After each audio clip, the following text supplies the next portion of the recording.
scripts and codes or programming, raising the vibrations and healing this great planet. We are co-creating a better reality.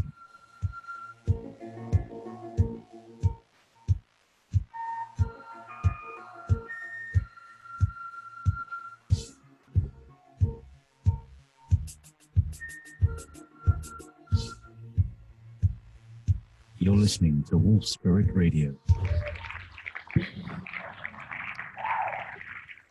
Thank you, everyone. Be here once again. We have some guests from last week.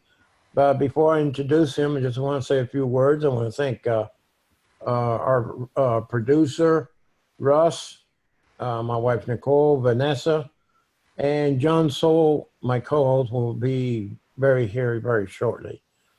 Just want to thank everyone here from the Wolfpack chat room and all over the world where they're listening to the show. I want to thank them also. I just want to say a few words also that the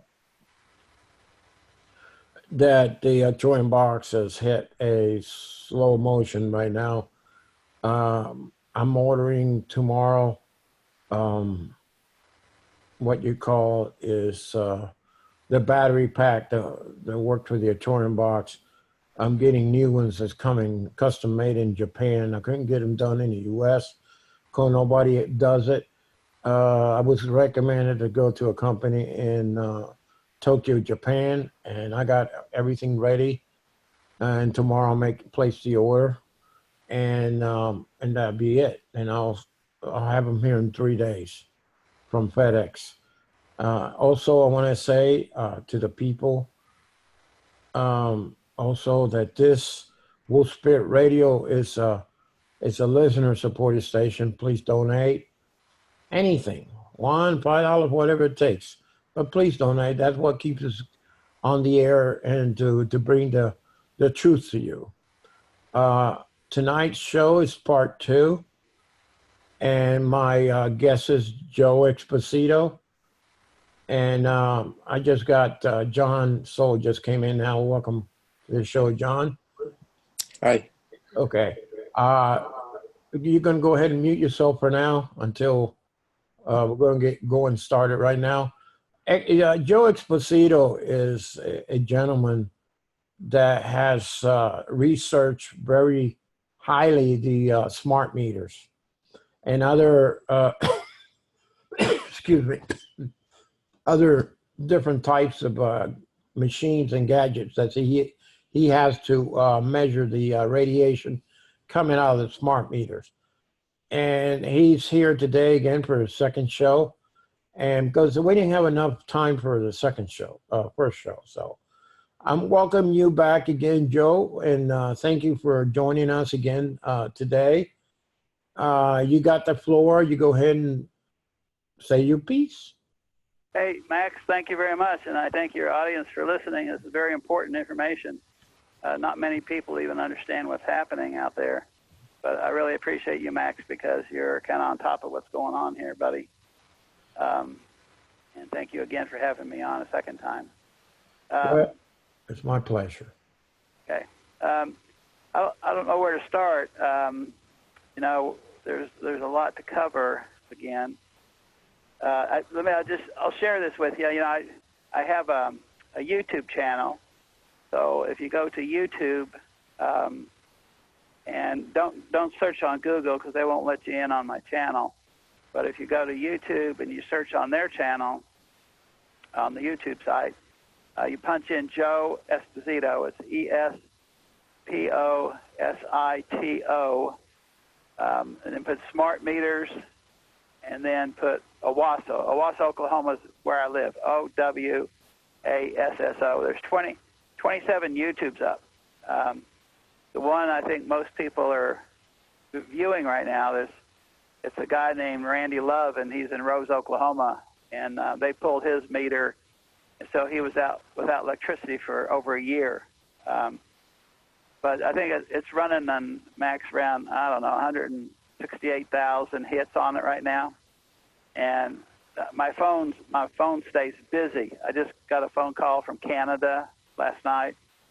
Got a phone call from Norman, Oklahoma. That's where OU is for you OU fans. And this guy was really distraught down there. He's in an apartment.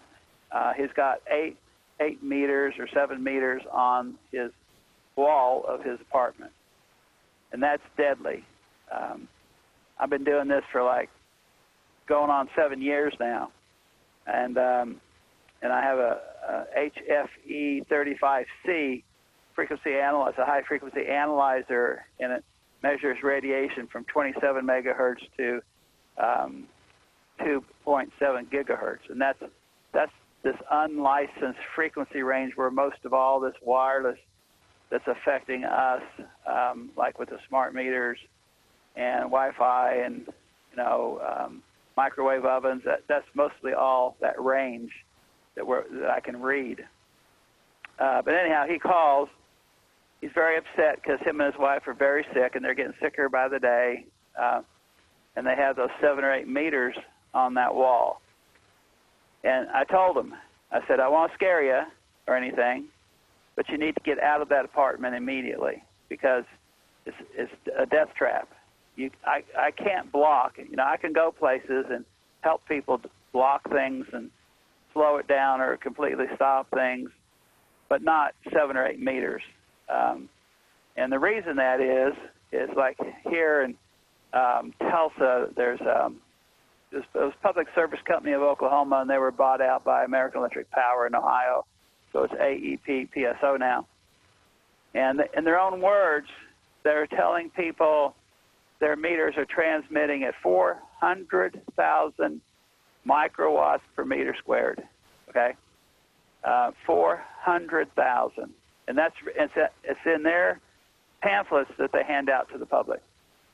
And you think, well, what does that mean? Well, do you know what the cell damage of microwave is? If you were getting hit with microwaves, so what's the lowest you can go and maybe not be damaged? It's 3.4 microwatts per meter squared. Okay, three or 4 microwatts we're talking about will damage you. That's where it starts getting bad. So theoretically, you can say no man-made wireless is safe. Now there's God-made, radiation that's on the earth, but not man-made radiation. And so that's what's really damaging us now. And it's just become overpowering for people to handle this kind of stuff.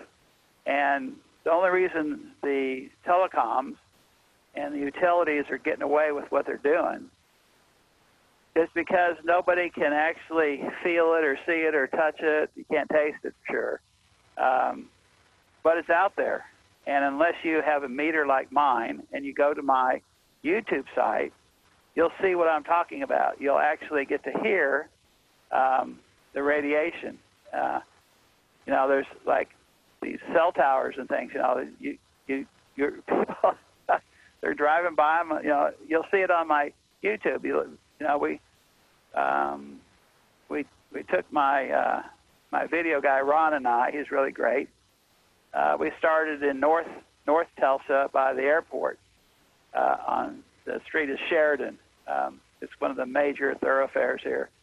And we drove from the north side of town to the south. Well, we went to start up by the airport there on Sheridan, kind of where it begins. And there's a park called Mohawk Park right there.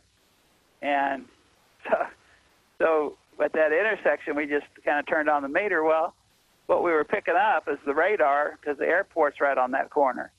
So we were picking up the radar, and the radar was so loud, we thought, well, we'll move over deeper into the park, this Mohawk Park. Well, it got worse.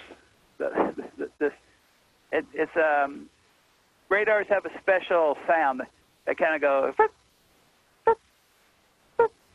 they make a little squeaking sound. And so it got worse. So we decided, well, we better go about a mile south, go back into the town more, get away from the airport so we could even start. So that's what we did. We went to Admiral, and we started there. But we drive through town with the meter running the whole length of Sheridan to where, from the north to the south, and we would go through, like, say 41st and Sheridan is, one of the big intersections. Well, we show you how many cell towers and how many antennas are in a 4-mile radius of that intersection. And you can see my meter just going crazy as we would drive by these cell towers, because, see, it's telling you what's out there, how much radiation there is. And so if you want to know those kind of things, you go to antennasearch.com, okay, antennasearch.com, and you punch in your address and your street address and the town you live in, the state, and your zip code. And then you punch go, and that will load, and then you can click on view, like, towers, and you click on that, and what will pull up is how many cell towers are in a 4-mile radius. I was working with a state representative named Seneca Scott. He lives right north of Tulsa University, it's a big university here. And he had 290 cell towers.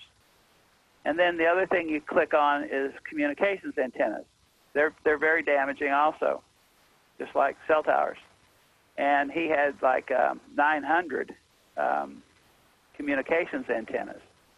And so we did that as we drove south. We just would, as we were driving, and then when we got to 41st and Sheridan, we'd show you the antennasearch.com, see?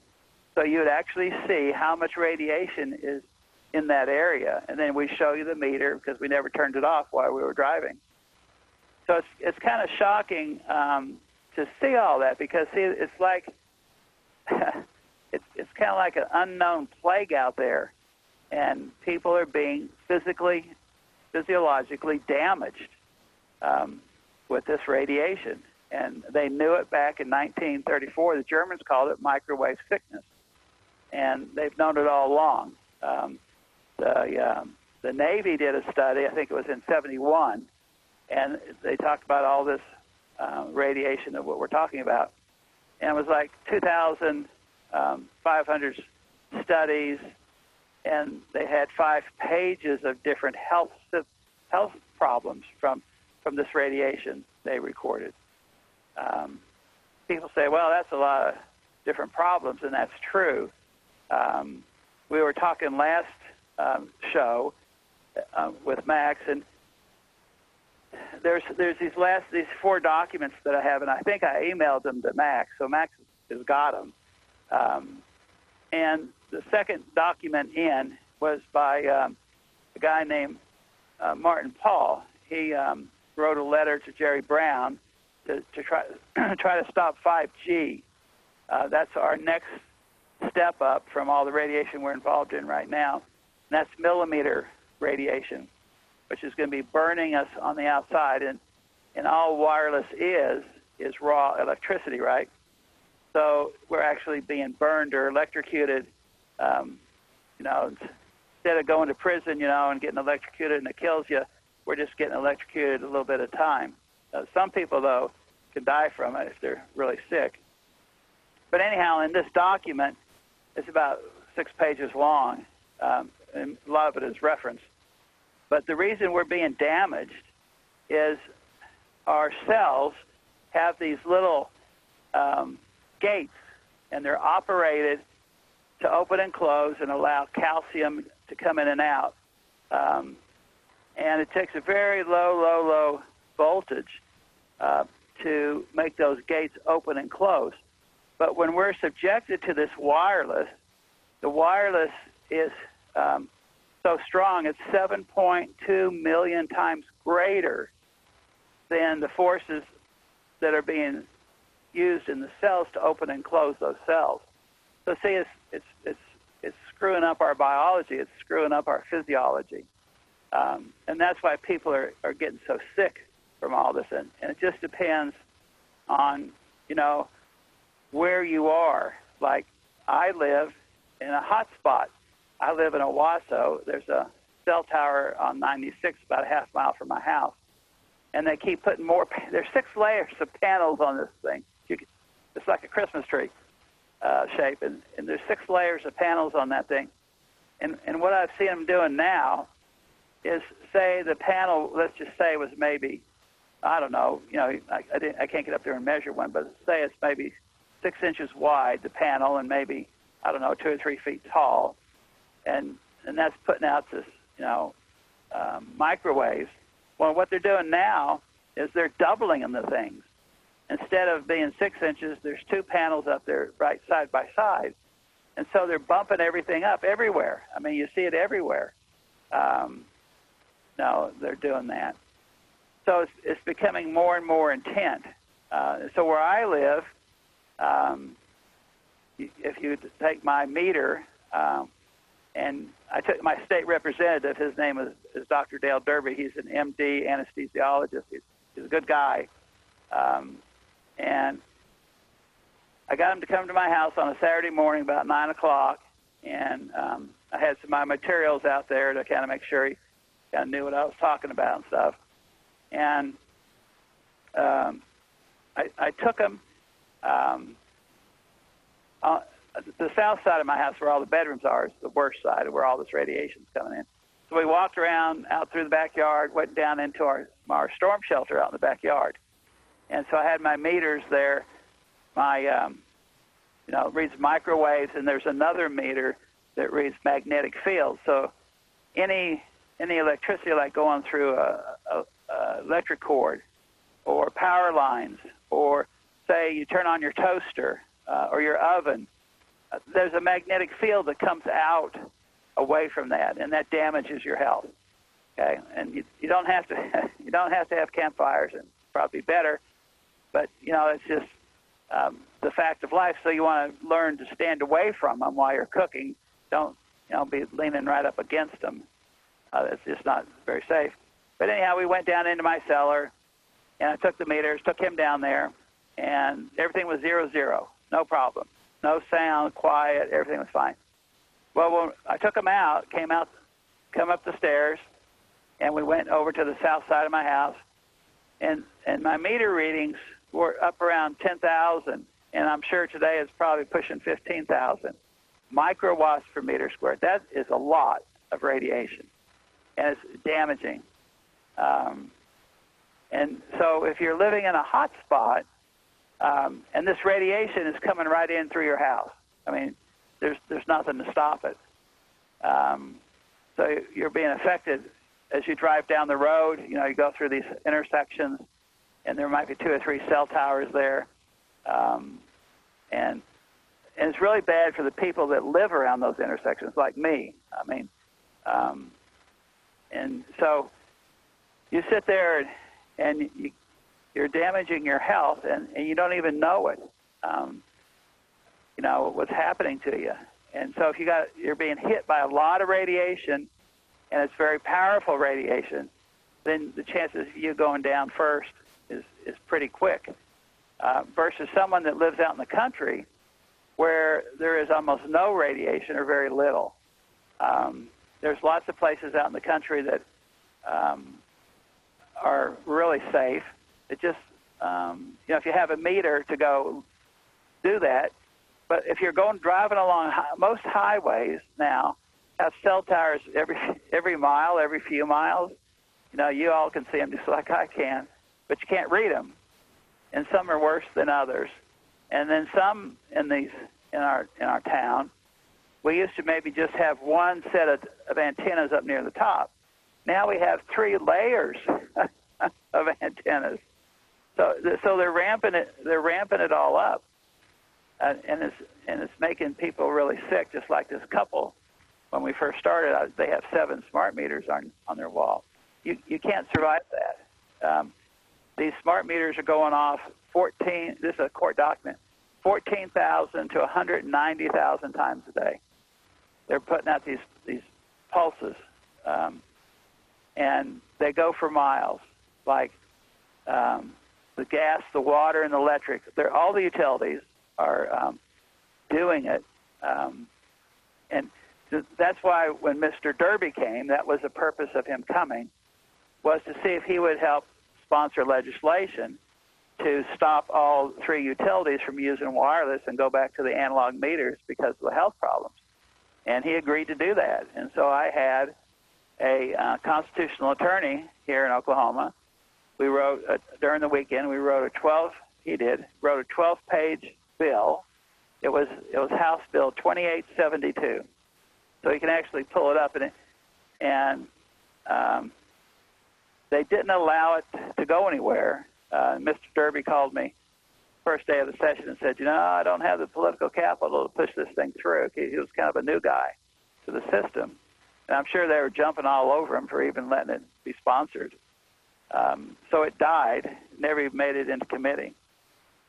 But it made it out into the country. So I can't tell you the number of calls we got thanking us and saying that this ought to be,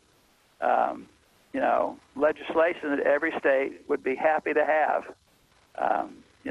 put in place to stop these things.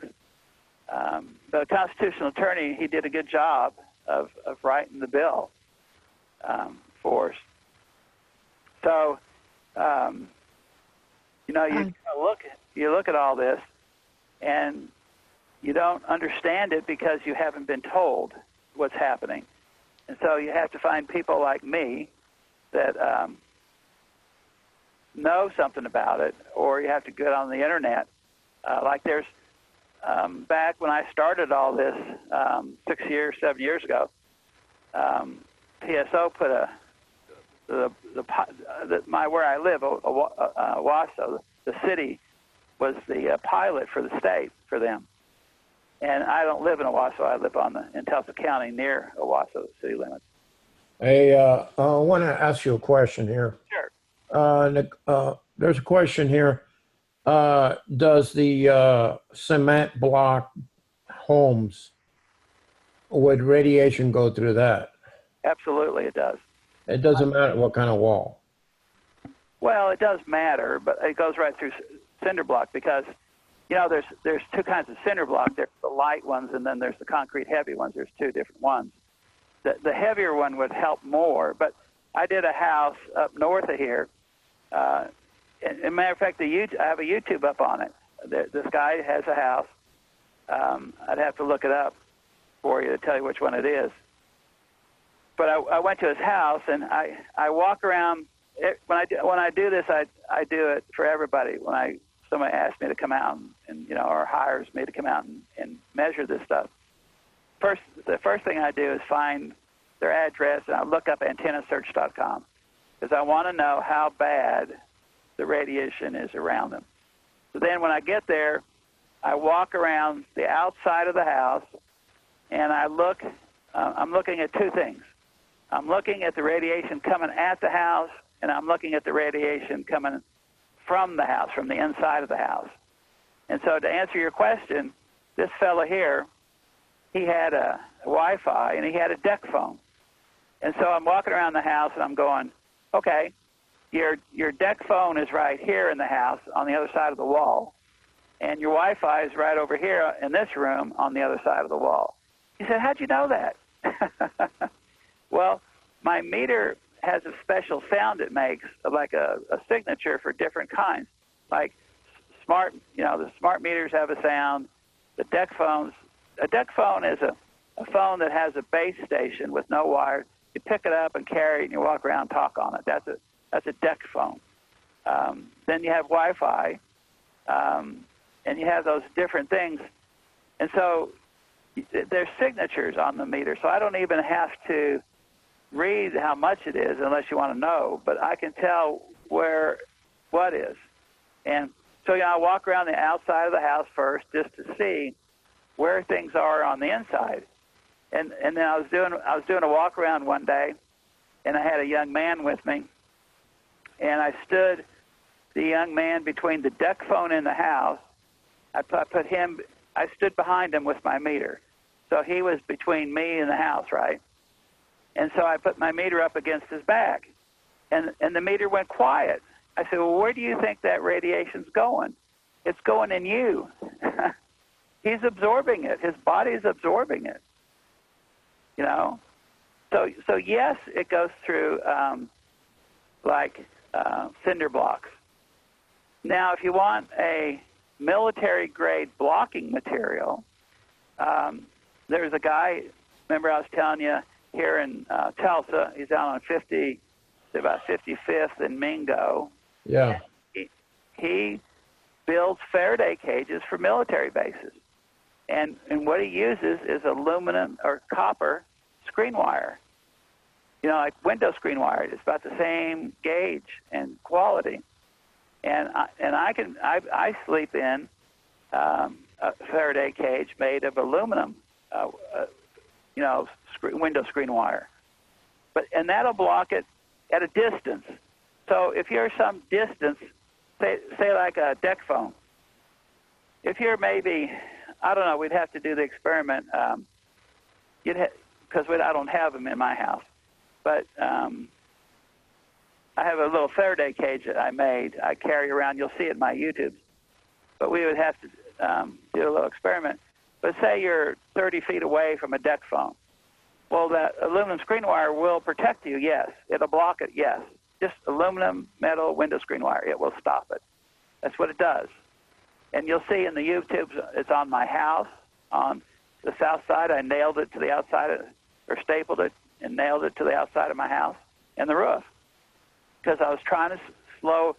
In my bedroom, it was like 800 microwatts per meter squared. So I knocked it down to 10 microwatts, but I wanted it less than that. So we paid $1,000 for these canopies that hang from the ceiling around our bed. And then it was safe then. It was 0.1, and that's as low as my meter reads, and that was safe. And you'll get a good, safe night's sleep that way.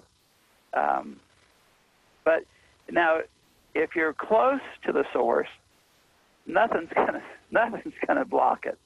I'll give you an example. Like I went up to Guthrie, Oklahoma, north of Oklahoma City, on I-35 there, and this lady, she was having trouble, and her smart meter was on the west wall of her bathroom, and then as you went on the other side of the bathroom to the north was her bedroom. The bedroom stuck out maybe 6 or 8 feet. And her head then, when she put it, in that room, was in line with the meter on the outside. You understand what I'm saying? Okay. So she was having seizures, and her dogs were having seizures during the night. Well, she's in bed, and she's getting hit with that stuff. And so I went to try to block it. And it's real hard to block a meter up close because it just they're so powerful. So we screwed together about 10 or 12 sheets of roofing material, these galvanized sheets from Lowe's, and stood them up. We didn't never touched the meter, didn't bother the meter at all, and we stood it up against the house and stabilized it. And, came right through. Well, there wasn't much metal in that town, small town. So we went to a farm supply store and we bought one of the big 2-foot discs they plow the dirt with, the earth, with their farm machinery. And so we bought that, and we drilled some holes in this metal stuff, and we put that disc right opposite on the back side of where the meter was going towards her room. It didn't stop it. So we came back the next week, and I went to the yard. They have what they call a place called Quick Cut Steel here, and they have all different kinds of scrap and new metal. So I bought 2 sheets. They were 2 foot by 4 foot of 1/4-inch plate steel, and I put that plate steel up where this other stand that I had built, and it was still coming through. Can you imagine 2 plates of 1/4-inch plate steel? And so that's why I told the young man that called me from Norman the other night, there's no way you're going to stop 7 meters. It's just not going to happen. Is there any way that those were grounded or anything? Were they just static plates, or were they? They were on the ground. They were grounded, yes. Oh, okay.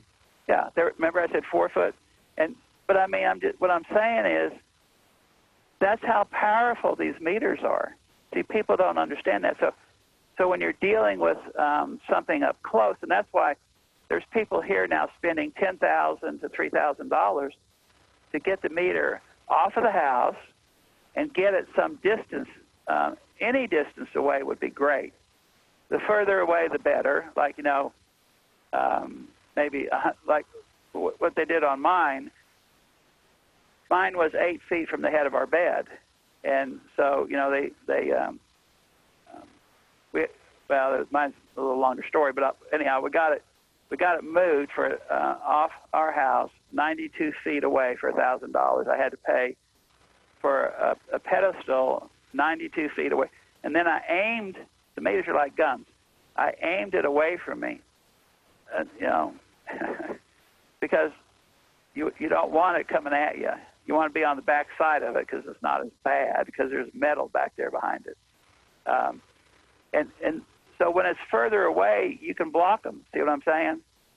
And if you see my little Faraday cage thing in the videos, like when you're on my front porch, you're relatively safe because I've got my aluminum screen wire on the south side of the house of my bedroom, and so we're on the opposite side of the bedroom on the north side. And so the radiation on that side might only be like 16 or 20 microwatts.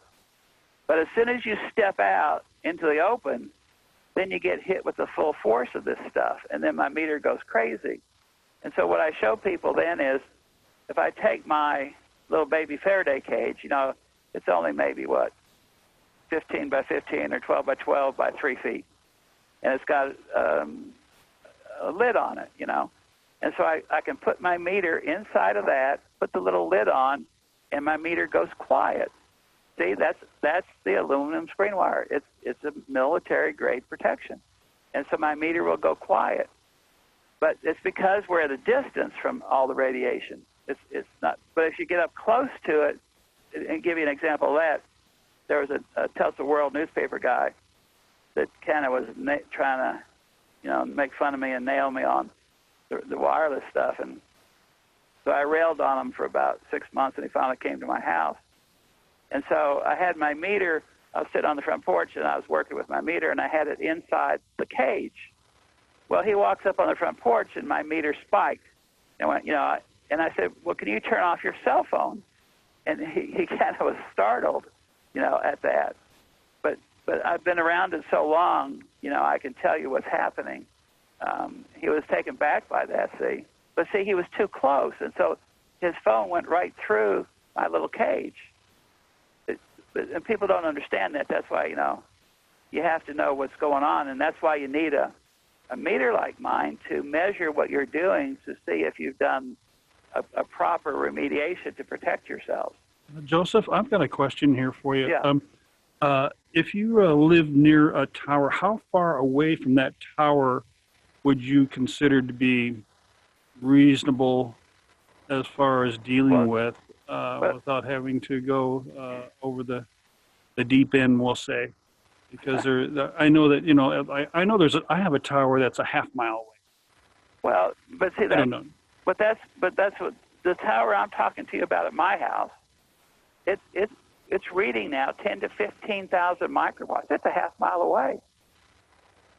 You just answered my question. Huh? You just answered my question. Yeah, but what I'm saying is, now it depends on how many panels are on the thing. Okay, so I have another friend, Frank. He's a military chaplain, and he lives in Broken Arrow. It's a smaller. Used to be a bedroom town. It's probably bigger, getting as big as Tulsa now. But 91st and 145th, there's a Brahms, and there's a cell tower there. It's a bad intersection because of that cell tower. It's bad. So Frank calls me one day, and he says, hey, you need to come out here and measure my house. I'm really sick, and I'm getting sicker by the day. My spine is collapsing. They're having to cement it up to keep it from just totally corroding away. And I said, really? And so I went over to his place. He met me at Brahms, but he drove me about 3 or 4 or 5 blocks south of that intersection, and then we went about 2 blocks or 3 blocks east. And there was a mother of all mother towers, I'm telling you. I said, Frank, I said, I'm going to tell you it's bad. Get out. You can't live here. It's bad, you know. And so I got there and went in his house and hooked up my meter, and his wife was there. And he's got headaches. He's got all these physiological symptoms. And so I hooked it up, and you can sit on his back porch and see this thing. It's only about 3 blocks away. And I mean, it was like reading at like 19,000, 20,000 microwatts per meter squared. I mean, that baby was humming. And I told him, I said, Frank, you got to get out. And so we walked around to the front door. Well, I asked him, I said, what other wireless do you have running in here? He said, well, I've got Wi-Fi. I said, well, let's go read it. So we headed towards the Wi-Fi. You know, my meter has a setting. It has 200, it has 2,000, and then I can read 200,000.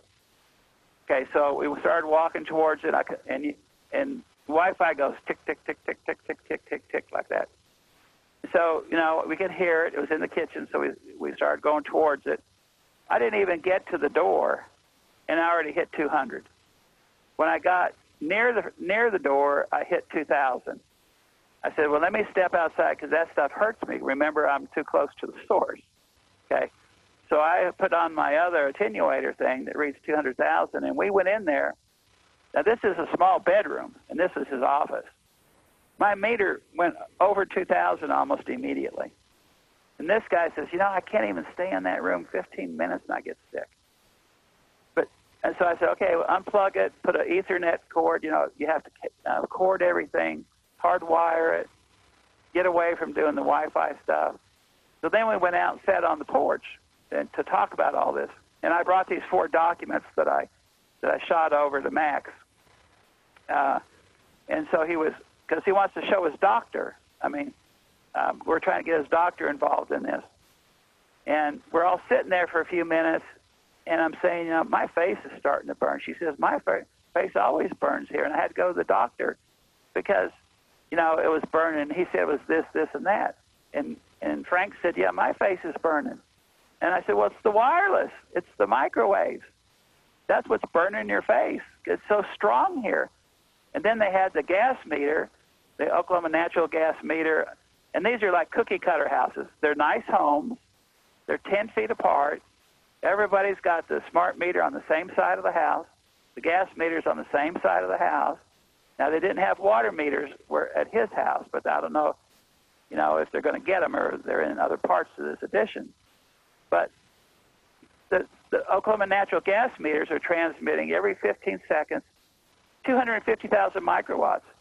And the guy that is collecting the information can drive his truck 2 miles away from Frank's house, and he can collect the information 2 miles away. And I told the administrative law judge, Ben Jackson, when we were there, I said, Judge, I said, this radiation doesn't go over and under the house. It goes through them.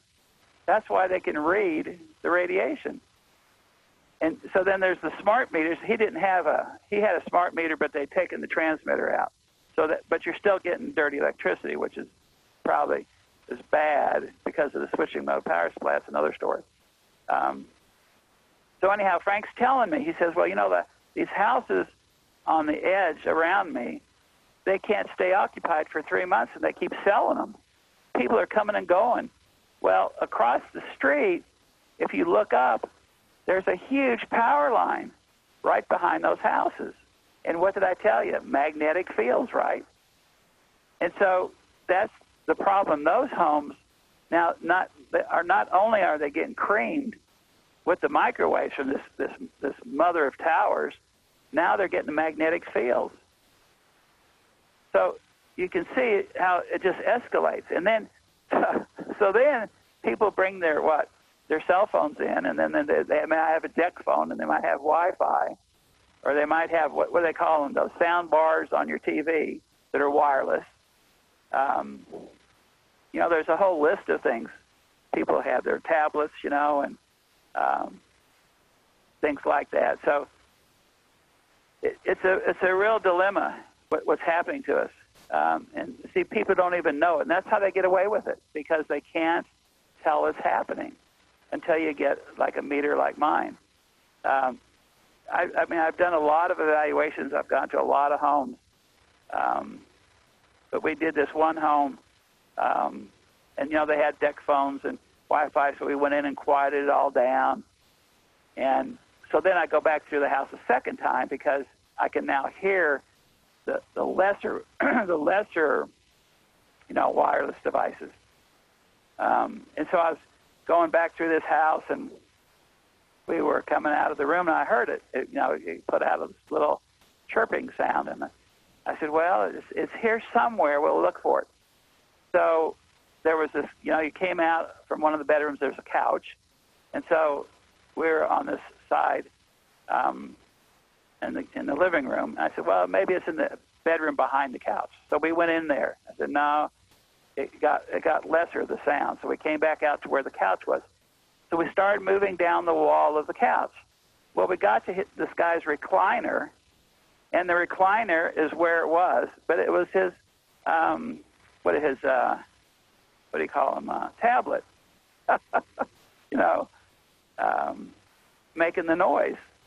And she said, well, that's why we get headaches all the time when we sit here watching TV, because that thing's going off all the time. So it's interesting to, deal with all this. People just don't know. I had to go get a diamond ring evaluated for how much it was worth, and for a friend. And this lady girl, she's a gemologist. She's very good. She's very nice. And so I have my $1,700 suit on, right? And so I go in there, and she does the evaluation. And so she asked me, she says, well, what do you do, or something like that? And we start talking. And I said, oh, I do a lot of different things. And I was doing health things like dark field microscopy. That's where you look at people's blood to see, you can see how their health is. But that's about that time is when the smart meter thing hit. And so I realized that it doesn't make any difference what you do to make yourself healthy. You can do all the right things, but you're not going to beat wireless because it's going to kill you. It's going to destroy your health. So unless we stop wireless, so I stopped everything I was doing and jumped on wireless because I knew how bad it was. And so I said, have you ever heard it? She said, no, I haven't. I said, would you like to? She said, yes, I would. So I went out to the car, and I pulled out my meter, came back in, turned it on. I said, okay, you're running Wi-Fi. She said, yes, I am. And I said, okay, let's see what it is in this room where we're sitting right now. So we measured. She had her cell phone in there, too. And I said, okay, let's go find this thing and see how much it's really putting out. So we walked around the corner, and where we were sitting in that room, it was about 200. We walked through the doorway to the room that it was in, and it hit 2,000. So I had to back out, screw on my attenuator thing, walk back in. She sits at a desk working on diamonds. She does all of her work. She's got like a little work table there. And so I got close to that. Where she sits, it was over 200,000 microwatts. I said, you are frying yourself to death. You need to hardwire everything. She said, well, I had this friend that was really, upset about all this and trying to tell me all this. And I said, well, the only difference between them and me is they can't document it. I can. And, we have like these 4 documents that I've sent to Max. And the first one is Anthony B. Miller, who was an advisor to the World Health Organization. He was an epidemiologist, has a whole list of credentials. He's an MD, cancer guy. And, he'd be an expert witness for us. And so, there's Martin Paul. He'd be an expert witness for this. And so you're trying to help people see. I said, would you like a copy of these documents? She said, I sure would. And so I just gave them to her, let her copy them, so she has the references. And the thing that is really, of these 4 documents, is stunning, and this was a big find for me. You know, I'm just, you know how the guys are, they're just document hounds, and most people could care less.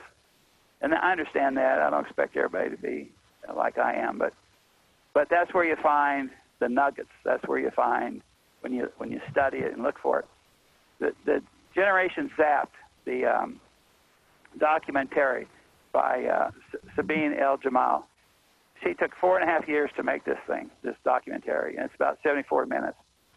And we were going to show it here in Tulsa, so we got permission to review it several times. And so that's where George Carlo came in. George Carlo, in '96, was a former chairman for the Wireless Technology Research. They were getting, passing legislation in '96 to put all this in place. And so I called her and I said, "Hey, can I need a transcript of your video documentary." She said, "Well, I don't have one." I said, "Well, if I pay for it, can I get it?" She said, "Sure." So she sent it to me. I sent it to the company. And go ahead. I wanted to ask you, that fellow you were talking about earlier that had 5 smart meters in his wall in his bedroom. Correct. Can that person tell him to put a copper weaved screen all over that whole wall and protect him from that? No, it blows right through it. Really? Why? There's just too much power. That's what I was trying to explain to you. Oh, I see. People say, okay, I've got the meter here, but I put aluminum foil on the wall, and they did. They did a real nice job. It looks like wallpaper. They did a great job. And I said, okay, I'll come show you. So I go there, walk in, turn the meter on, and it's blowing right through it. See, people don't understand that. You can't. The closer you are to the source, the harder it is to block. Yeah. Too close, it blows right through. So there's no alternative way to get rid of that, going through that wall in that guy's apartment. Not maybe if he had one wall, but he doesn't have any money. He's on some kind of I don't know what you call that stuff. Disability? Yeah, we get some kind of money each month or something. Yeah, Social Security. Something. Yeah. And so you might try to block it, but not 7 meters. You can't. That's a lot. It's just too much. You bring my meter in there with 1 meter and it'll pop. Sometimes it sounds like a machine gun and it pops. But you got 7 meters in there and it sounds like you got machine guns going off all over the place. My goodness. I've been in it. We had a lady. There's an apartment complex here on South Memorial, and I think she's in her 70s or so. I think she had like 12 meters on her wall, and she was getting sick. She didn't know who she was. She was going down fast. Her bed was 2 feet from that wall. I mean, we got her out of there. We told her children to get her out. I mean, it's bad. Joe, I have a question also. Yeah. You've run across these people, and their symptoms are they pretty much similar as far as them experiencing this RF energy? Well, no, they all vary. It just depends on the person. It's just like here. Let me see if I can find this for you in Martin Paul's thing.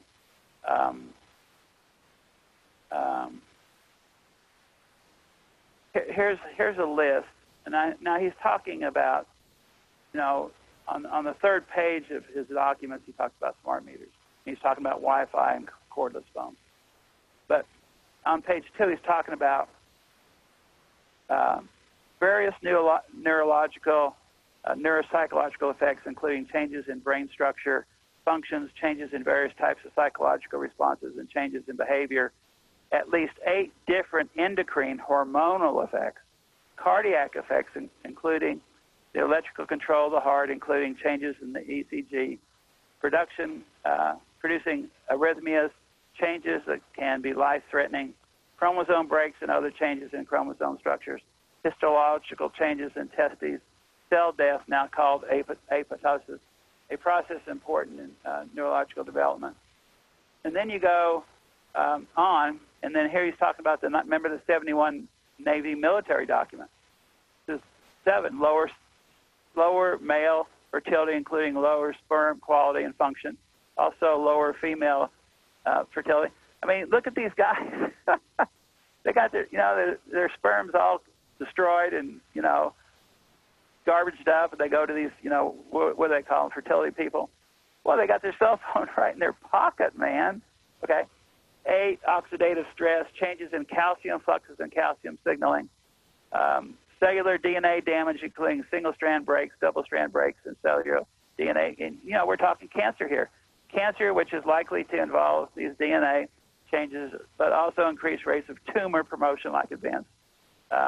Therapeutic effects, including stimulation of bone growth. Cataract formation is a big thing. We found the breakthrough in the blood-brain barrier, melatonin depletion in sleep. That was one of the things I have to tell you. I'll tell you some more here in just a second. But when I learned all this, I was having terrible health symptoms. I had like a page of them. And my shoulders, I used to cry almost at night. I used to sleep in a recliner, but I was behind the meter. And my hand, I was in construction, and I'd use a drill to use a paddle bit to drill 3/4 inch plywood to put in these,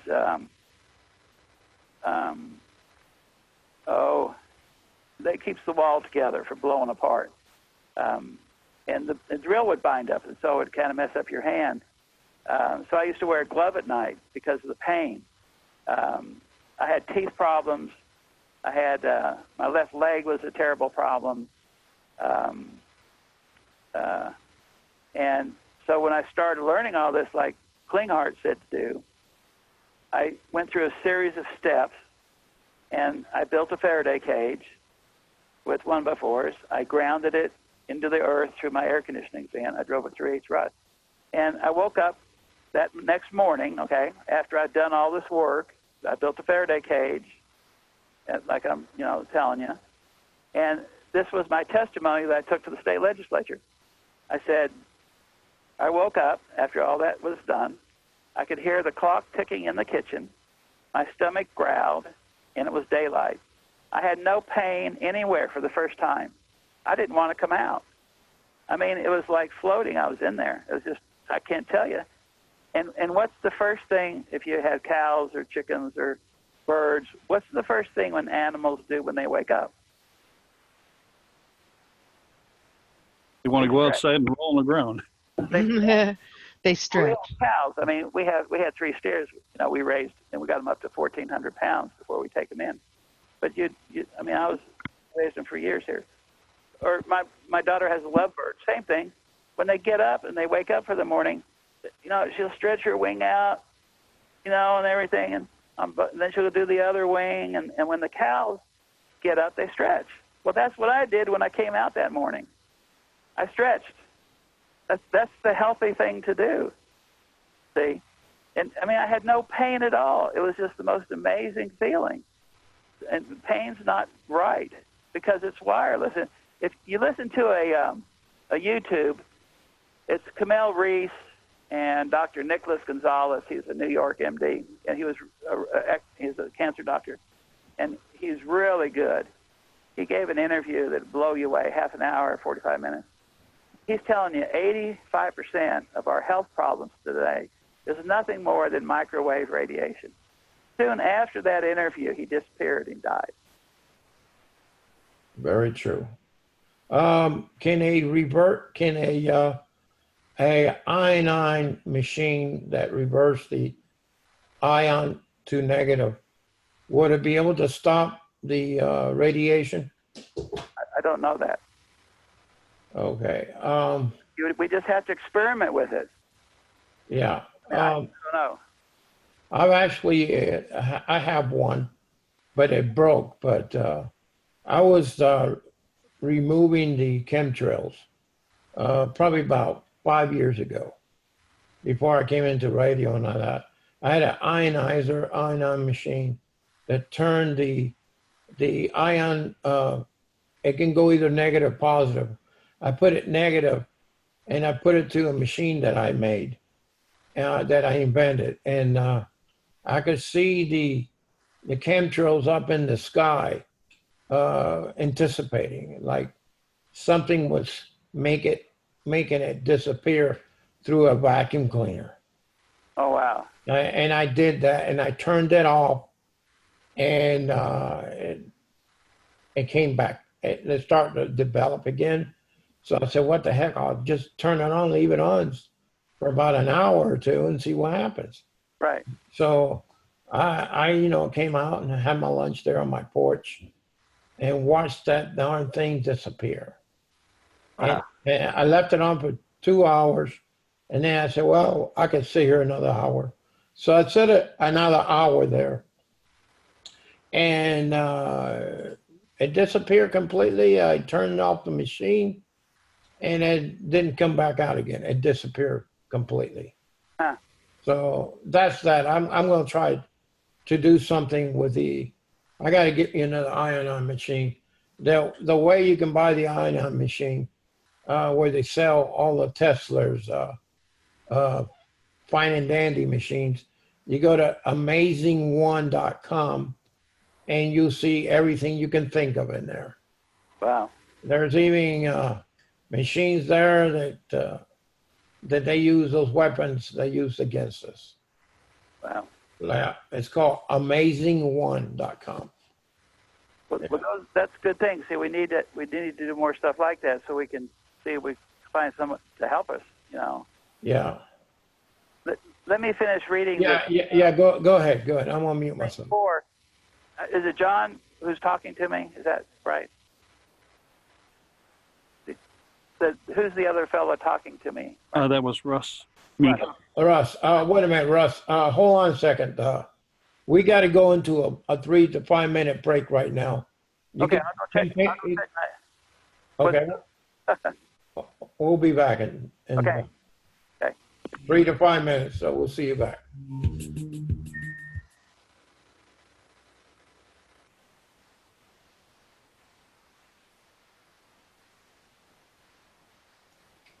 Can y'all hear me? Yep. Oh man, I'm trying to keep up. Talk about radiation, all that radiation talk. It relaxes me when I listen to it. It puts me to sleep. You're so weird. Oh, Nicole, we're not from here, so a lot of stuff just bounces off me. Like that stuff doesn't bother me. But God, it sure makes me sleepy though. I've been trying. That's why sometimes I turn off the video. I'm taking a little snoozy there. Oh, you bought them? Oh, you got one, John. And? Yeah, the thing is, most of the features are accessible from the PC, and I tried to upgrade the firmware on it, and the upgrade's not taking. So if I can't get tech support by tomorrow, I'm sending this one back and getting it from another company that is compatible with the software upgrade. Yeah, for sure. Good. I've been researching aluminum or copper screens on Amazon. I measured my bed, and I need at least 4 feet wide. There's rolls of 4 feet by 50 feet, which would be enough. And then you can get these 72-inch long aluminum frame, and you can make it. It's essentially you're making a custom window screen and using that custom window screen to create a Faraday cage. Cool. And doing all 6 sides. That'll work. So that's going to be this project for this week. I'm going to get all the parts, and maybe I'll even call a custom window screen making company here local and see if they'll just put it together for, you know, a couple $100 or something. Yeah, they can get the dimensions and then you can just kind of install it. Yeah, because you know, if they do this all the time, they have all the tools and Yeah. I believe something. I gotta say something here. You know, the people do weave copper wires into a net, but I think the space in between the weaving, it's got to be very, very small. Instead of being an inch, you know, when you're weaving wires, it might be the square about maybe an inch across the grid of the knitting of that web. So I think the closer it is, smaller. Like the screen, you look at the screen, yeah. and the little holes are real small. I think it has to be like that. Yeah, I think it's 5 squares per inch on these ones that I'm looking at. So it's 1/5 of an inch. Yeah, I'm actually recording this whole conversation we're having. Yeah, I just wanted to let you know that we're still recording. Now, I'm glad we're recording because Yeah, no, it's okay because we can keep this on here and yeah, this gentleman here, Joe Esposito, has been doing this for a while. He's got a lot of things going on for himself, and I'm glad he's on the show because he's giving out information that most people don't know about it. They're just guessing. But he's been doing all kinds of experiments. And you know what?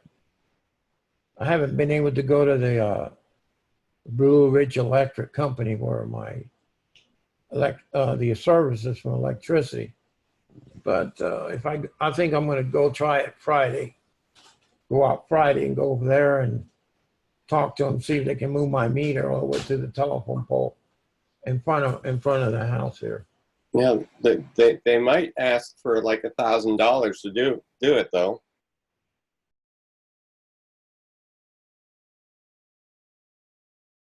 Because if everybody did it and they had to go into everybody's house, it would cost a small fortune to redo all that. And you that they with these smart meters, that they could have some other option to where you could have a plug-in to plug it into your internet connection and go wired connection instead of, you know, transmitting. Yeah, see, you got to understand that most people don't know this stuff. Just people like us that are bringing the information out to the public. But you got to also understand that, you know, I don't think it will cost that much to move my meter from the back of my house to the front telephone pole, because that pole is where the line goes down underground, and it goes down to my meter in the back. And my meter is actually below the crawl space, below my house. Oh wow! That's where the meter is at. So if you go outside, you can see it from the outside. But I have put stuff on the other side of the wall, and they contact me. They say they're coming out. So I put a master lock on my crawl space. I put a master lock that's old and rusty. Meanwhile, back at the ranch. Welcome to the Captain N.Steel Show. You're listening to Wolf Spirit Radio.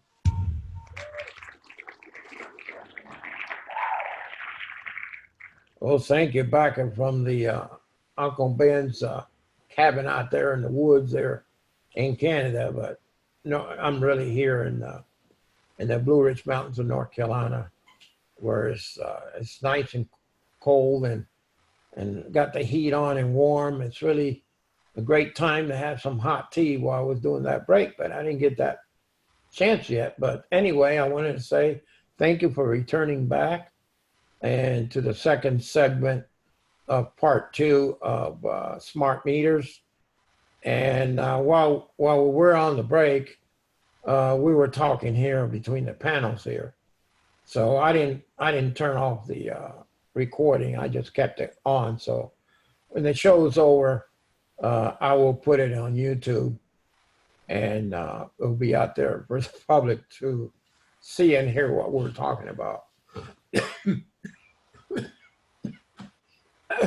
Okay, the other thing is that I was talking to my panel here, and I want to see if Joe can just answer that question. And then he can go on to finishing the reading of the document he's putting out. Joe, question I was talking about, you were on the break and we weren't. We're still recording here.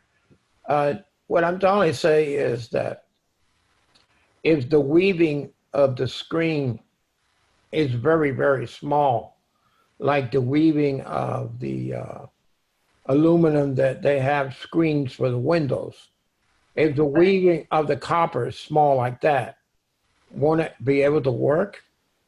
Yeah, it's the same. They're both the same. The copper, the aluminum, it's the size of screen wire. So is the copper screen, because they don't have any copper up here. The screens here in the window, they're not copper, they're aluminum. Yeah, you can get stainless too. Okay, so what's better, stainless steel, copper, or? Well, copper would probably be better, but it's so very expensive. Yeah. Well, if it comes to what is health, I don't care about how much it costs. Right. Well, but for $100, I can buy a 4-foot by 100-foot roll for about $112, and I can build a Faraday cage for somebody that's never been out of this stuff. There was a lady in Midwest City called me, and she was in terrible shape, and she was crying, and she said, "Would you come help me?" And I said, "Sure." I was going to the Corporation Commission meetings back then, so I went down to Midwest City. There, it's where Tinker Air Force Base is, Okay. and I'm telling you, this lady was in a little townhouse about 800 square feet, and she was being fried. Okay, she had cell towers. She had Tinker Air Force radar on her every few seconds. She had her neighbor. There was 4 gas meters out behind her house. Her neighbor, and I could read all this on her bed. I could be in her, sitting on her bed or standing there, and I could read with the signals coming into my meter. The gas meters I couldn't because they were outside, but there's so much radiation in that house. But I'd walk along her, it was her east wall, and you just walk along there with your meter, and wherever it is the strongest is exactly where the deck phone on the other side of the wall is. But she had her neighbor's deck phone, her neighbor's Wi-Fi. She had a cell tower, and she had a little bulldog kind of dog, a little bulldog.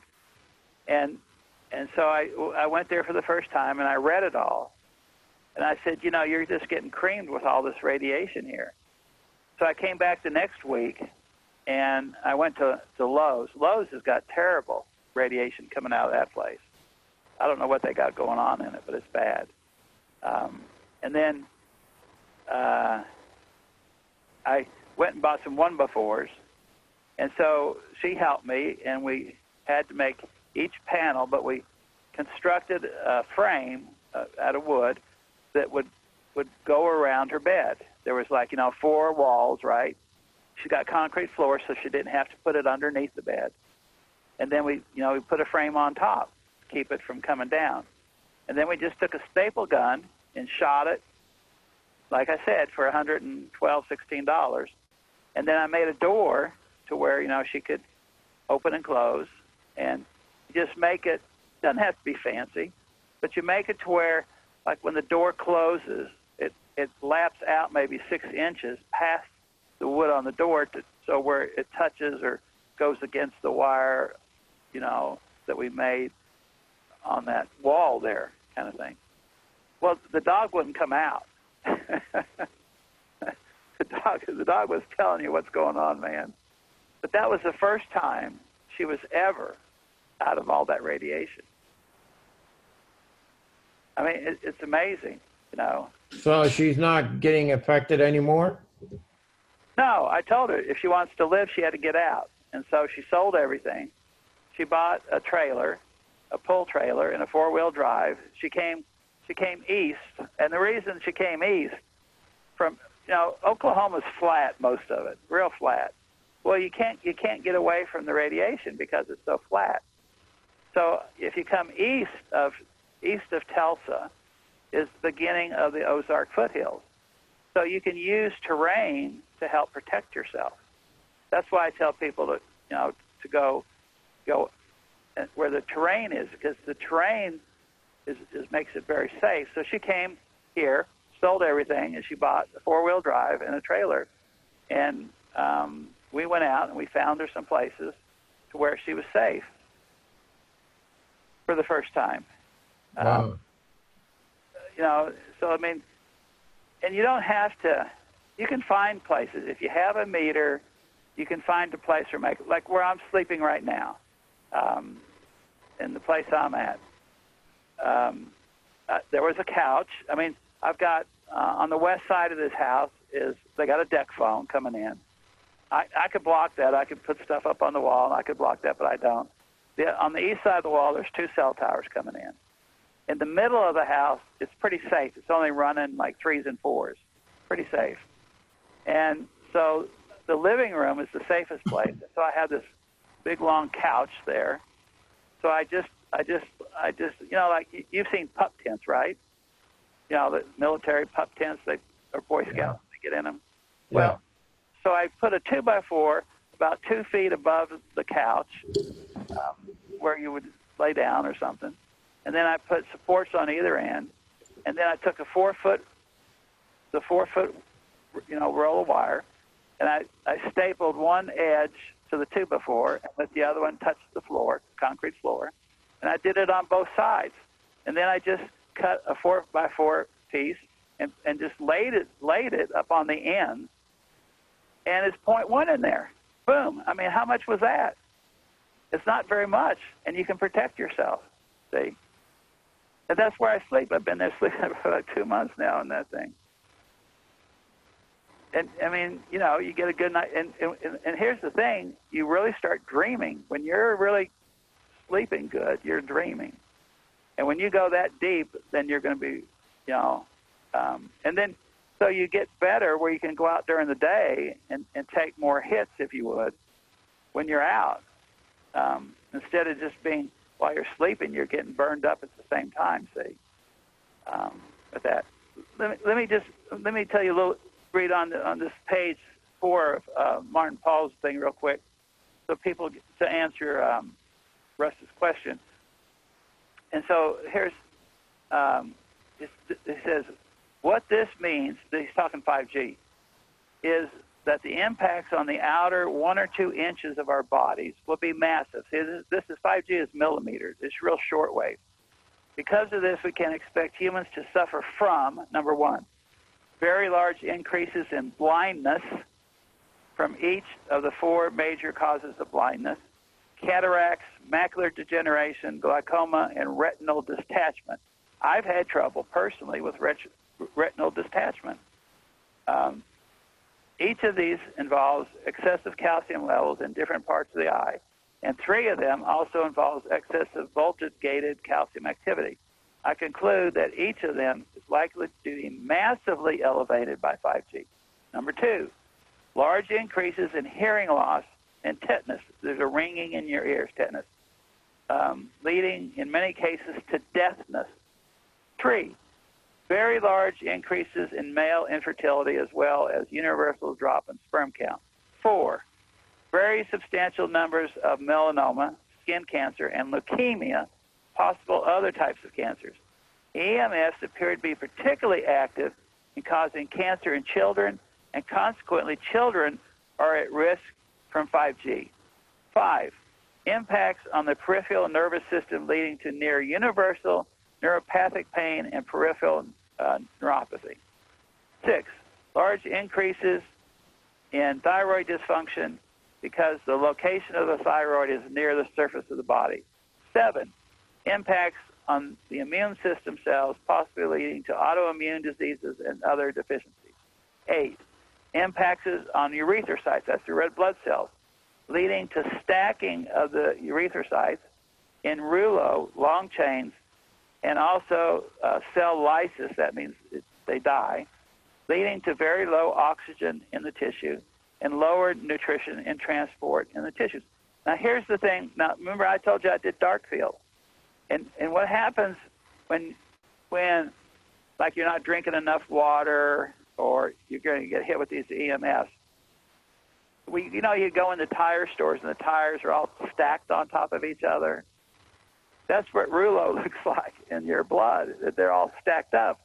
Now, you have to understand the function of the red blood cells is to travel through the blood system. And when they go out, say, to the ends of your fingers or the ends of your toes, they have to go single file through those capillaries. And if they're all stacked up, they're not going to go through the capillaries, right?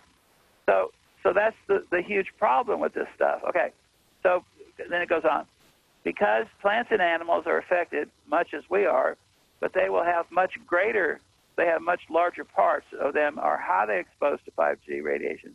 The impacts on insects, including bees and other pollinators, birds, small mammals, and almost all plants, will be much more severe than the effects on humans. I mean, this is bad stuff. And so, like the other day, I was going to see my lawyer in Tulsa there, and there's a big mall called Woodland Hills Mall. Right to the south of there's a Firestone store, tire store.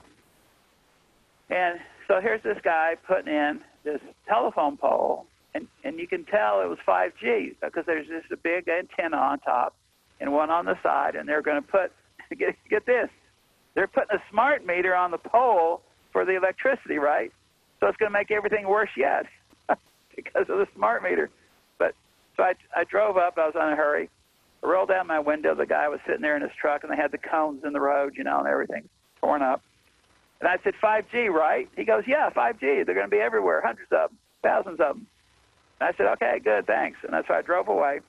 And on the way back, I stopped again at the same place. He comes over to me. He was a nice guy from down in Texas. And we started talking, and I said, here, read this. And so Max, the document, I sent you, he read the first page of Anthony B. Miller. And it's saying that radiation from any source causes cancer. So the guy's face went white. And so I started reading him some other excerpts out of the rest of the document. And he just couldn't believe it. And so then I said, you want to hear this stuff? He goes, sure. And so if you're standing where we were standing and you look to the northwest, there's the intersection of 71st Memorial. They have two giant billboards. The antennas stick out about 3 feet above the top of the billboards, and they're massive antennas. So I turned on my meter, and remember my meter goes 200, 2,000, and 200,000. And so I said, here, let me let you listen to this radiation. He goes, okay. So when I turned it on, it immediately went over 200. It went over 2,000. I said, here, let me tell you what it really is. So I screwed on my attenuator, and it was like 15 to 18,000 just standing there. And he looked at me, he said, I need to find another job. But see, he's never heard it before. People aren't stupid. They just don't know. They haven't been told.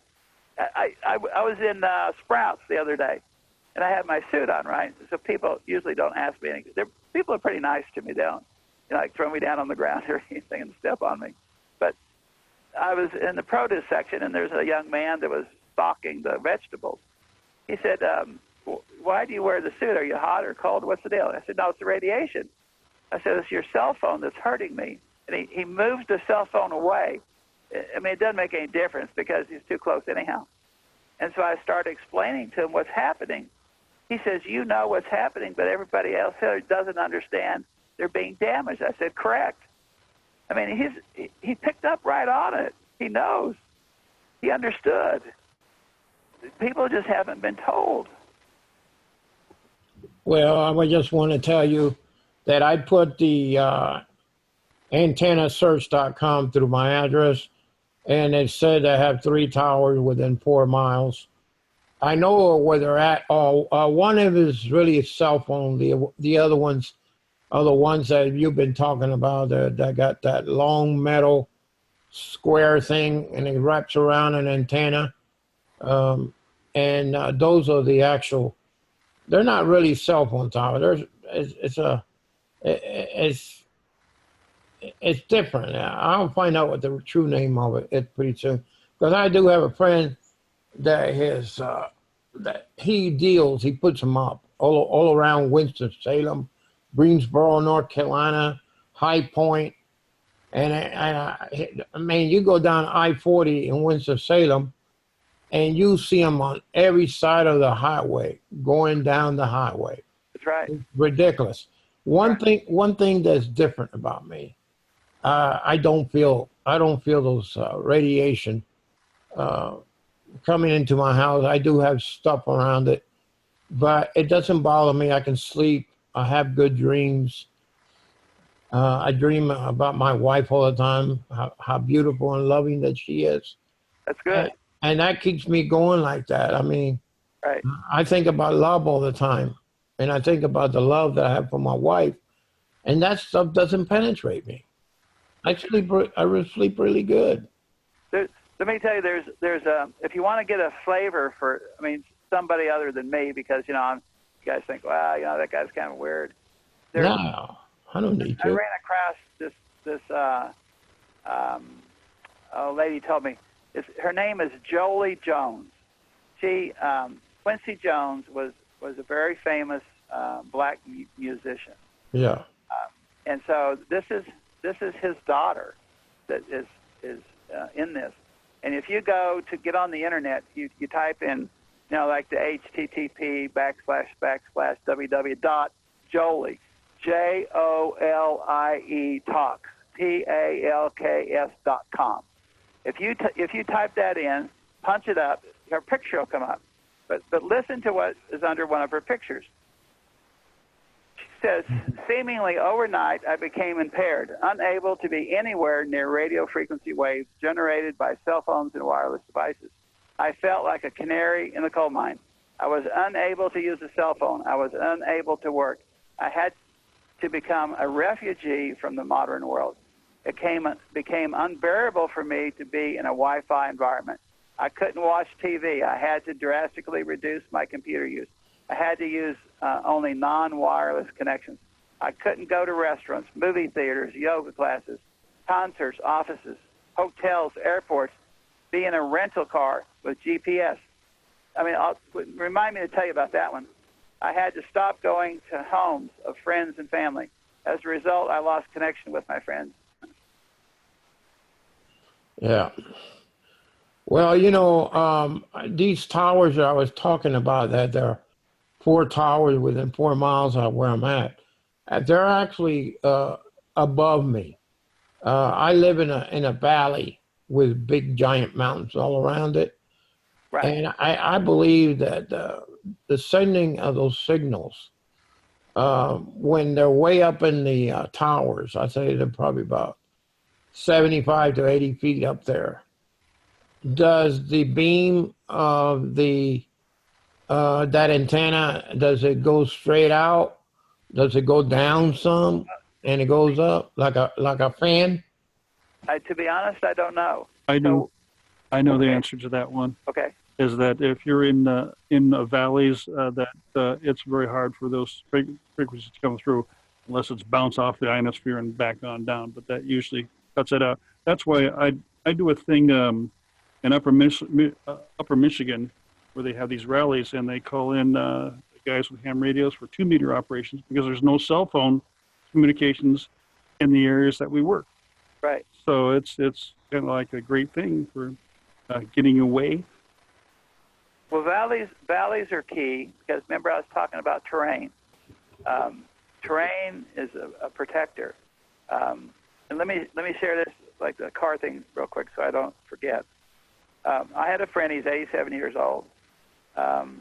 He got, if you would, a cancer or a sinus infection on the right side of his head. Okay. And I couldn't figure out what was going on. I read his house. He had a little this and a little that, but nothing, that was just terrible. And so I got in his car, and I couldn't take it. I don't want to say all cars, but most new cars today are all transmitting inside, like Bluetooth or something, or what is it, OnStar or something. And so I got in this guy's car, and we started pulling fuses. We looked on his little book, that tells you about the car and everything. And we pulled two. It didn't do anything. So I had this other guy that I know look at it. He pulled the right fuse. The most power being transmitted in that car was right at his head, back behind it just a little bit. I mean, it was bad that was coming out of it, whatever that thing was up there. And so when we pulled the fuse, it stopped it. I mean, he doesn't have any radio now in the car, but we stopped the wireless. And there's some cars, this is very encouraging for people because I went to rent a car, and it was like a Jeep, a Liberty or something. They won't let you turn the wireless off. And so you might be able to pull a fuse. So that was a big discovery for us to learn.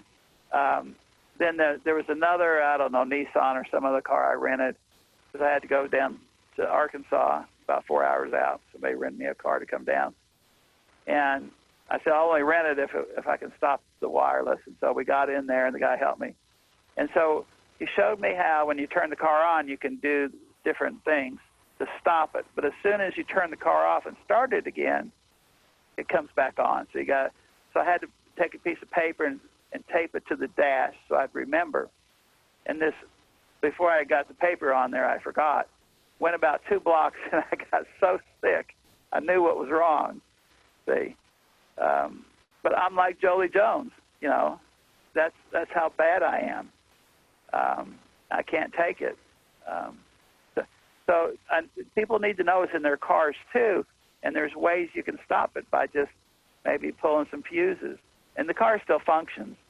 You just may lose like a radio or whatever in the process, but you have to have a meter. And so these, you have to have something there to tell you what's happening. And so like I built this Faraday cage on the couch. Well, you have to have a meter to crawl in there and see, did you do a good job? Does it work? You want to know that whatever work you do is correct. So I encourage people to get meters because it helps. And I'm to the point now where there's so much satellite, like, what is it? What's the DirecTV and Viasat and all these different companies blasting wireless at us for these satellites that, I think everybody needs to be in a Faraday cage. I mean, we're just to the point now with cell towers and communications antennas. They're just all around us. You don't know what your neighbor's dumping on you. And so, I mean, if some people have phones, they can say how many, Wi-Fis they have around them. And they can say, well, there's like 5 or 10 or 15 of them. You can actually, your phone will tell you how many are around you. I mean, none of that's good. Wireless is not good. And so you need to learn how to protect yourself, and I think we're there. I mean, I've never seen it as bad as it is now. I mean, I wear a suit. The first suit I bought was a cell tower climbing suit. It was $1,700. You can buy it from Unitech, but it didn't work because it was too weak. It was like 20 dBd, where the suit I have now that was a prototype from Europe came as a 50 dBd. And so that's what I use now, but it's gotten so bad now that I have to put another layer of 50 dBd protection. Like, you know, you ever see these guys when they're, trout fishing, they have those waders on, you know, they're casting out their poles to catch trout. They have waders, you know, that goes from your feet up under your arms, and they tie, you know, keep you dry while you're out there fishing. Let me ask you, aren't these suits hot on you? Oh, yeah, they're terribly hot. During the summertime, but if I want to mow my yard, I have 2.5 acres. I have to get dressed in a suit. And if I'm on the mower, I have to wear these special radiation socks, right? Like my suit. I have gloves and I have socks. And I have to put them on my feet because my feet are up off the ground and they get burned. So, you know, you're hot. I sweat. I soak the suits in sweat. And so, you know, about once a week I have to take them into the bathtub, fill the bathtub with water and some soap, and, you know, I puddle it. I push it with my hands, and you can't put them in washing machines. It destroys the fabric. And so then you let it hang all night, and the next day it's ready to go. But right now I've got 2 layers on right now in this house I'm in right now. Things are bad here at my house. My God. I think you're being targeted. Well, I could be, but it's just bad. That's what I'm trying to share with you. It's just like Frank. I was telling you about Frank's not being targeted. It's just bad where he is. You know, that neighborhood is bad. And I'm trying to get my attorney over there, and he's trying to get his doctor over there. So we're trying to have a meeting, get his doctor over there, and get my attorney over there to see if we can do something. I see. Are we ever going to get some, a little bit of enhancement where all this just stops one day, or do we have to go and knock these towers down? Well, I don't know where we're at with all that right now. I can't say. Yeah, I can't say that either. But I got one more document. Let me just kind of go over. Go ahead. This is ONZO. It's ONZO, ONZO. And it was published on December 7th, 2016. It was a YouTube. It was 1 minute and 24 seconds. And this was great. They took it off after about 6 months, but no one ever saw it again. I don't think it's up anymore. But let me just read to you. I got it transcribed. So just let me read to you so the public understands what they're doing with smart meters. Okay. It says, we are ONZO. We help energy utilities globally to build better relationships with their customers, serve them more efficiently, and serve them in a more efficient way. How do we do this? We take energy consumption data from smart meters and sensors. We analyze it using our patented algorithms and build a highly personalized profile of each and every utility customer. We then tag this profile with the key behavioral, attitudinal, and lifestyle characteristics that we identify. We then tag the appliances that we see being used in the home. We then use these characteristic profiles to give the utility 3 things. Number 1, customer engagement apps that educate the end customer, build levels of trust, and ultimately reduce customer churn. Okay, I never even knew what the word churn was, let alone. So I looked it up. Churn means reduce customer agitation. So they're going to reduce your agitation because the meters are causing all this, right? And they do. 2, a detailed description of each end customer that helps the utility to provide more appropriate services and highly targeted sales campaigns. 3, the ability to monetize their customers' data by providing a direct link to appropriate third-party organizations based on the customer's identified character. Okay, so they're going to make money now. They're going to sell it to third parties like the government or whoever. Because they build profiles on your behavioral, attitudinal, and lifestyles that they identify. The last sentence says, from a very thin stream of energy consumption data, ONZO delivers significant business value for as little as the price of a cup of coffee. Isn't that wonderful? They're building profiles on all of us. Yes, they are. I wanted to say something too. The broadband that goes into the smart meter, that's actually the current electricity that's coming from the telephone pole into the smart meter, which is electrical. It's electricity.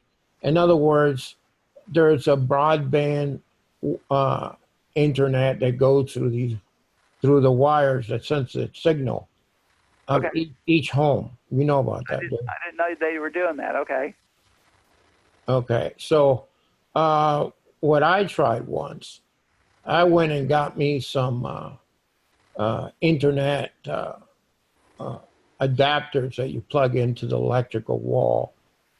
And it's got a connection on the other end where you could just plug in a wire, DSL wire through an Ethernet a cable to it. And believe it or not, I got a Wi-Fi signal. There you are. Yeah, you can get free internet that way. Wow. I tried that back in 2014, and it worked. I put it out there into the public, especially over here where I live, and they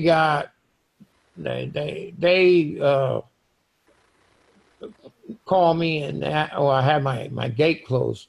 They wanted to come in and check my meter. I said, no, don't jump the fence. I'll go out there and open it for you. Well, I had a 5 layers of aluminum sitting on top of it. So I took it out, and I opened the door and let them in. And they said, I asked him, what's wrong? He says, I don't know, there's something wrong with your meter. So they went and checked it. And what I found out later, that it was making the smart meter like fall asleep, like something is holding it from making the actual correct signal to their Wi-Fi system. Right. They thought that I had something on the meter that was stealing the waves from it and not registering the correct of my meter. Right. So they said, I said to them, they said, when did you install this meter here? This is a lot different from the one I had before. Oh yeah, we're just doing it this way now. Right. It says, your company did not instruct me that you were going to send me, you're going to put this. You put this, whoever put it here trespassing my property without asking me any questions or permission to do that. That's a violation of my rights. Right. And he didn't know what to say. So I went to the company and raised some hell over there. But you come in and you be nice. You don't yell and scream like most people do. So they never changed I never thought about moving it, like you told me last show, that have it put into the front telephone pole of the house, Right. where all the electric goes down. So that's my next step, to get them to move it there.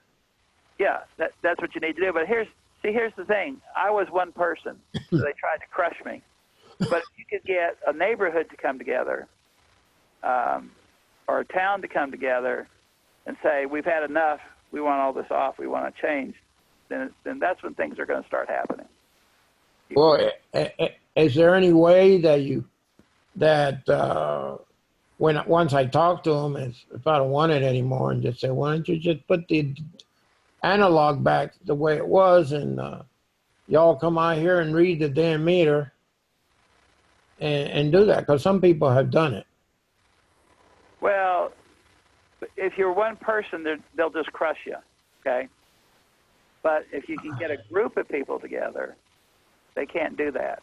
And once the community would wake up, I mean, I've talked to enough people individually that if you just tell them the truth, they understand. I mean, people aren't stupid. They understand. And so what we have to do is get more people in one location to stand up and fight them. Yeah. Well, you know, I got to tell you, over here where I live in a mobile home park, and 90% of them, of the people are Mexicans. They do behave because I'm the president of the association. And Right. they do behave, or I'll just give them fines. But anyway, I don't do that anymore. But anyway, they don't have any idea what's going on. Nobody in this area.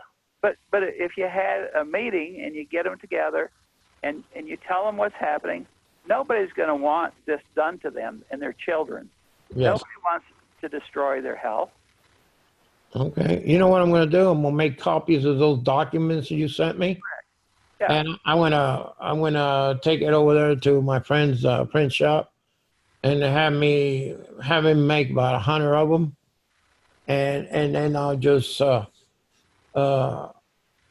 promise I gotta translate them to Spanish. I'm lazy for that kind of stuff. Is there a town near you called Morganton? No, Morganton's to the south of me. Well, I got a call from a guy. He's an older guy. He's late 70s, and he called me. He said, "You know, my neighbor asked me if these were safe, and so I found you on YouTube." This is just about 2 weeks ago. Oh, really? He said, and it was just like it was a godsend. He said, "This is providential because you showed up," and so I sent him the 4 documents. Uh-huh. And I said, he's got a friend out there that's got some money, and he might help us fight and, you know, have the money to sue these guys. And so I said, look, you get me to this guy, have him rent me a car, and I will come and fly you there. Huh? He needs to fly you there too. Well, I can't fly. I can't do Wi-Fi. Oh, you cannot fly in the airplane? No, it's Wi-Fi and all those cell phones. See? Oh, that's right. When I go to vote, it almost kills me because you're standing in line with all the cell phones. Yeah, I didn't vote. Well, I was reading about Jolie Jones. See, she couldn't go out in the public, and that's my problem. Yeah. I can't work. I can't go out and work. I used to do concrete work. I can't do it anymore. Okay. But I told the guy, I said, look, you get me. I can drive. You know, I can protect myself. I can drive.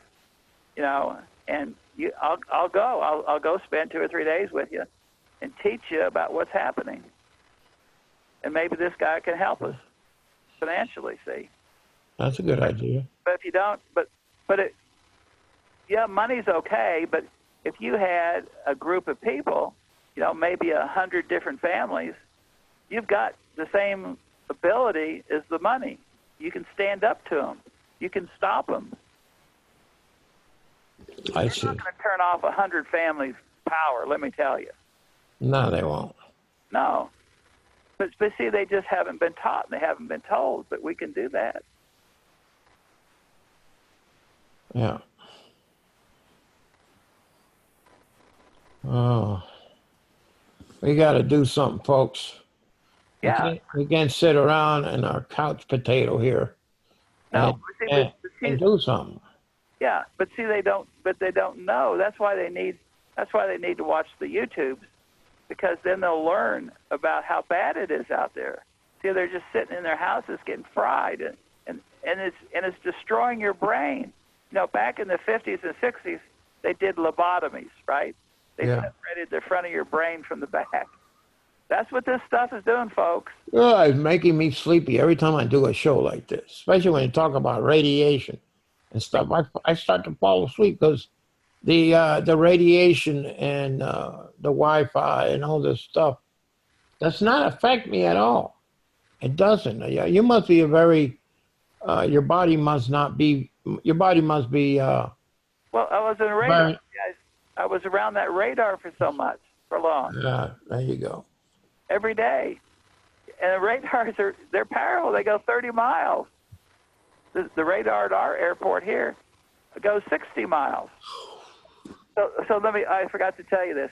So when I was looking on Sheridan, we went into that park, and it got worse, right? So about a month later, I met two. I did some jobs.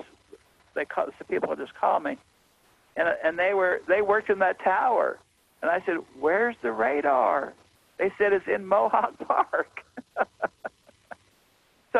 So when you hear about the tower operators, the controllers that control aircraft, if the radar is on site where they are, every time that goes around, it's creaming them in that tower. So it's burning them up. So when they say they're actually, the guys that work in the control towers are getting burned out, they're right. The radar is burning them. It's destroying them. It kills brain cells. That's why you'll see me always with a hat on, because I'm trying to protect my brain. They have sonods, like they come over your head. The only thing that sticks out is the front of your face. The back of your neck. It goes down to your shoulders. They're 50 dB too. I wear two of them all the time when I go out. I don't go out without where I'm suited. I can't anymore. If I was in my yard, I'd be out there maybe an hour or two, and I'd crawl into the house almost physically and get in my cage the rest of the day. That's how bad I was getting. And see, we have a 7,000 square foot garden. It's out on the west side of the 2.5 acres, right in line with that cell tower. And when I used to work out there, my gut used to hurt so bad that I had to bend over and sit down on the ground for a little while and let it kind of ease up and get better. And all it was is a cell tower. Because if I go out there and work, which I don't anymore, but it never bothered me anymore after that. It's just wireless. Try to look up, remember Camille Reese and Dr. Nicholas Gonzalez, about 30-minute YouTube. It's worth watching because this guy is good. And he tells you exactly what's happening. Remember, 80% of all the sickness now is nothing more than radiation. And that's really sad because we're killing ourselves with all this stuff. And the public doesn't even know it.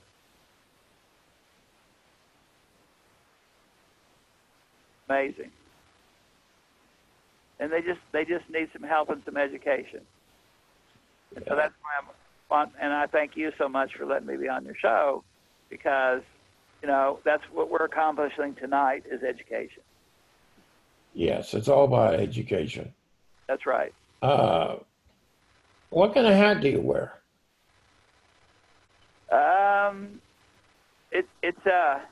It's a special hat. It's a 50 dB hat, and the bill that comes off it is a 50 dB bill. A lot of times you buy hats, they're only 20 dBd, but it's only the thing that's on your head, but not the bill.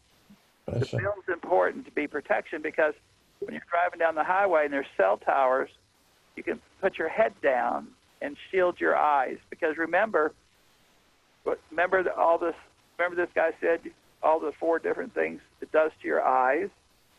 Your eyes go first. Anything round, and there's low blood supply, like your eyes, your testes, your ovaries. Those go first because there's low blood circulation. Now, and these pastors that are up there preaching, right? They use these microphones, wireless microphones. Remember, they clip it on their belt, the little box, and they put the little mouthpiece, up around their ear, and so they can talk. Yeah. Well, you'll see the little box, and there's a wire that hangs down about 6 inches from the box. That's the transmitter. And where is it transmitting? Right where his prostate is. Oh, my God. So they're getting prostate cancer. They're getting all this bad stuff. See? And so now listen, I have a friend her name is Donna Bohannon. She's in Memphis. I've been on her show. They're fighting the smart meters over there, and I've been on her show quite a bit. And unfortunately, her husband's got, I think, cancer now too, like my wife. And you see, we had to go in the hospital with my wife to get all this kind of, looked at what was going on. And I had to wear my suit. I wore it into the hospital. The doctors are all looking at you and everybody. But the hospital is all wireless. They all have Wi-Fi now. This one here, the biggest one. There's a computer in every room, wireless. All the staff carries or if you would, a deck phone, a wireless phone that they can communicate with each other. Yeah. So this lady Donna in Memphis, she said, I had to take my husband into the hospital, and I got so sick. She said, it's all wireless. I said, you're right, it is. And you're supposed to go to hospitals to get better, right?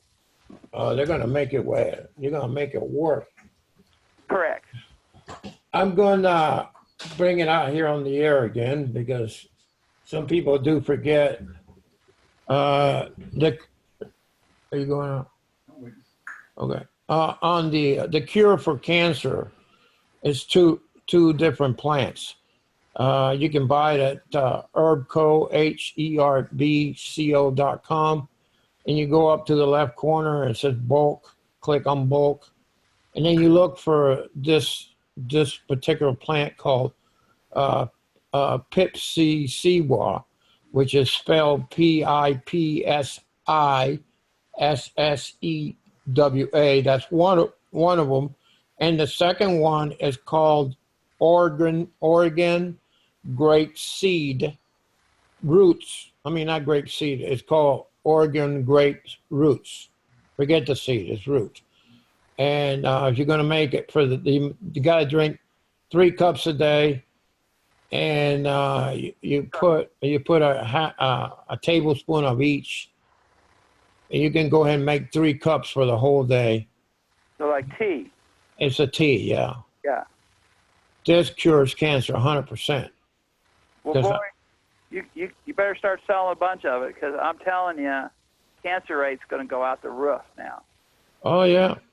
And I think out there, if you don't have it or somebody in your family does have it, I recommend that you go out and buy as much as you can. The Pipsissewa, the first one I mentioned, it costs $22 a pound. And then the second one, the Oregon grape root, costs $12 a pound. But this is kind of interesting. If you listen to that YouTube with Dr. Nicholas Gonzalez and Camille Reese, he's telling you, this is kind of weird, I thought. I mean, he's got a big practice, and I don't understand this, and I'll just say it. I mean, I have nothing against vegetarians or anything like that. But he was saying, like, for some reason, vegetarians, their nervous system is upregulated, and they're pumping more adrenaline. I think that's what he was saying. And he says those people will come in, they feel great, but they're full of cancer. I thought that was unusual. Mm-hmm. It's just something that's happening, I guess. And he didn't say why, but they don't even know that they have cancer. I mean, that's what happened to my wife. She had 4th stage lung cancer. She didn't even know. I mean, she had no pain. She's 71 years old. She didn't take any pharmaceuticals. She didn't smoke. She had nobody in her family ever had cancer. Then we walk into the hospital, and all of a sudden she's got 4th stage cancer. And they say they pulled 3 liters of fluid off her lung, her right lung. And then the guy said, the pulmonary guy said, well, you're gonna be dead in a few months. Just go home and sign up with hospice. Boom. I mean, that day was a normal day for us. Went to the doctor, got an X-ray. Her whole right lung was white, which means it's full of fluid, and she didn't even know it. I see. Russ, how much time we got? 4 minutes. 3 minutes. 3 minutes. Okay. There's another thing you need to do, Joe, that the highest concentration of antibiotic, and that's natural, and it boosts up the immune system. It's called Moringa, and you can get it at nuts.com, nuts.com, and they'll send it to you in a pound bag, and it's about $17.99 a pound, but it's worth it. Okay, that's good. My immune system was down. They did a blood test on me, and they said, you got to get it up. So I did. I've been drinking ever since, because I have a lot of things here, for many things. And I'm also drinking the one for the cancer. I'm not saying I have cancer, but I'm just saying that it gets rid of diabetes and also gets rid of HIV virus. People need to be starting to do stuff like that as a preventative, because if what this guy Nicholas Gonzalez is saying, yeah, these people didn't even know they had cancer. So people ought to start doing it now. Okay. Tell us your website so people can go there. It's Joe Esposito, Esposito, Smart Meters, Owasso, Owasso. There's 27 YouTubes up. .com. Right? Yeah. No, this is just YouTube. It's a YouTube. You just punch the. Oh, that's right. It's on YouTube. Yeah. So, do you have anything else? No, I just want to thank you guys. And you know, if I do come out that way to go to that other place, and I'll give you a call. Yeah, give me a call. Yeah, I wouldn't mind driving down there. It's not that far. Yeah. It's about maybe about 70 miles from my house. Yeah, the guy said it's 14-hour drive from here to your place up there, that Morgantown. Okay. I live in the Virginia, North Carolina state line. Right. Well, I sure appreciate you. It's been a real blessing for me, and I hope we've helped the public understand what's happening here. Maybe another time we can have Margie come on and do it again. Well, you set it up for me, and I'll make sure you're on there very soon. Thank you for coming on the show. I want to thank everyone. Thank you, Nicole. Okay. Thank you, Joe. Okay. Bye-bye. Bye-bye. Thank you, everyone, to be listening on the show tonight. Next week, I got a man named Martin Rutherford. He's going to be talking. He found some giant bones structure in skulls in Asheville, North Carolina. We'll see you next week. Thank you for being here.